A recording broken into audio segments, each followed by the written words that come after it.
Hello, IT? Have you tried turning it off and on again? Oh, okay, well, the button on the side, is it glowing? Yeah, you need to turn it on. The button turns it on? Yeah. You do know how a button works, don't you? Although the clip we saw now is from a UK sitcom, situations like that are very common in real life and in many workplaces across the country, and they can be very detrimental to any organisation.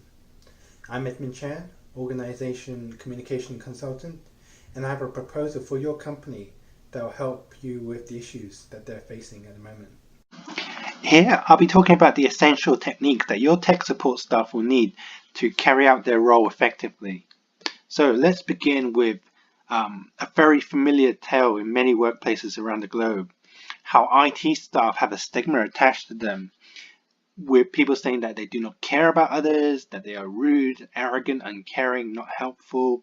And yet when you ask the IT staff, they will think that other staff in the company, they're rude. And there's this perception that other staff are not grateful towards the tech support team. So this causes a terrible amount of miscommunication and misunderstanding on both sides. And unless your organization looks into this matter and put a fix to it, further issues are bound to crop up. Company morale may plummet, staff may considering leaving and finding employment elsewhere, and it will just cause problems throughout the whole organization. So let's see what we can do about it. You'll be pleased to know that there is a solution, and with my simple techniques, I'll be able to train up your support team with simple to use listening skills that will help them better communicate with those around them. These simple skills will help them reduce conflict amongst staff in other departments, help them resolve staff issues faster, and promote a more satisfying and rewarding work environment for them and the company as a whole. So now I know what the problem is and the solution. I'm going to go through some very simple listening techniques that your tech support staff can use during their daily work routine, which will help them and the organization move forward. The problem we see in many organizations is that staff don't know how to deal with difficult conversations. Staff throughout the company make faulty assumptions about others, and particularly in tech support, they may feel that they are giving advice to someone who doesn't know better, and the caller will feel that their problems are not being listened to, a troubling recipe for disaster. By not engaging with others in the company and exhibiting a sense of superiority, your staff may alienate themselves from others around them. Additionally, talking too much can also have its downside if the issue is not tackled head-on. What we need to remember is that communication is a shared responsibility between the speaker and the receiver. The first thing to remember is that listening is not a passive activity. It requires a lot of work from the listener to really understand what the problem is and to be able to formulate an appropriate response to the caller. Therefore, it is a really good idea to ask questions. Asking questions will help you clarify your understanding of the caller's concerns and help you understand the problem if you misheard anything. Asking questions help clear up any misunderstandings and helps you get to the root cause of the issue. When speaking to a caller, don't automatically assume you know the solution to their problem, even if that solution does work. Try to probe a bit more by asking the caller more about what is on their screen, or if they've seen any error messages. This engages you more with your caller as you assist them. The 20-80 rule is a standard in many businesses and also works in conversations, where 80% of your time should be on listening and 20% on speaking. With more time listening and understanding the issue, you will improve the quality of the conversation. Remember, 1 minute spent listening can save you 4 minutes overcoming objections. There are also 2 listening practices that you should be mindful of.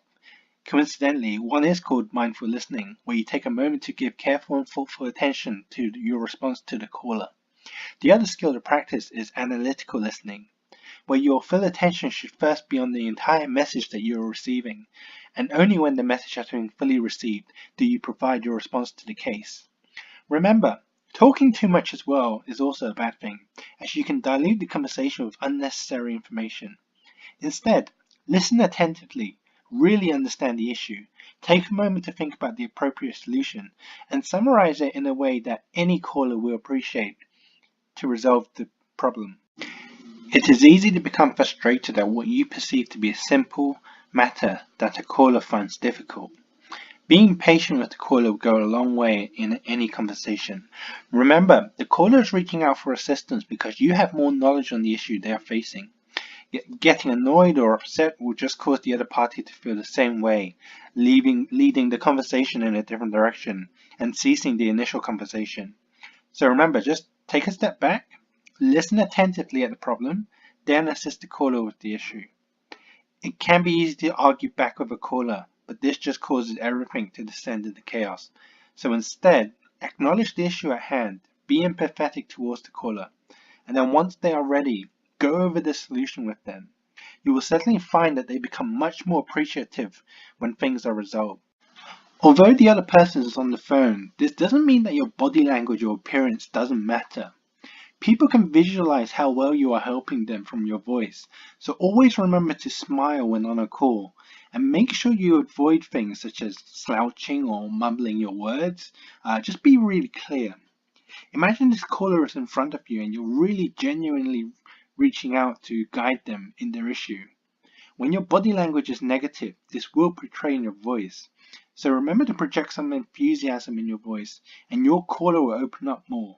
Know that you care about their concerns, and be more receptive to your advice. With your newfound skills, you'll begin to be more appreciated with your callers. So at this point, you can begin to build a better supporting network with them and build a better rapport, and boost the overall image of the IT team. Just remember that success doesn't come overnight, but with the good work that your team carries out with these new skills, the team's effort and service will be more appreciated by the company. Also remember that as long as a bad reputation surrounds your team, others in the organization will immediately attach a bad label to them. But on the other hand, using my techniques to help resolve calls better will cause your team to be satisfied with their work, leaving them with an amazing sense of pride. And it will make others in the company look up to them more, which will boost the morale of the entire organization. So in summary, you can see immediately how these useful techniques can be used by your team, and with the right training help them resolve tech support issues, staff from other departments, and basically reduce all the conflict that you used to see in the past. This is just a taste of what I can offer your organization, and if you would give me the opportunity, I would love to listen to your concerns and formulate a suitable solution for your organization.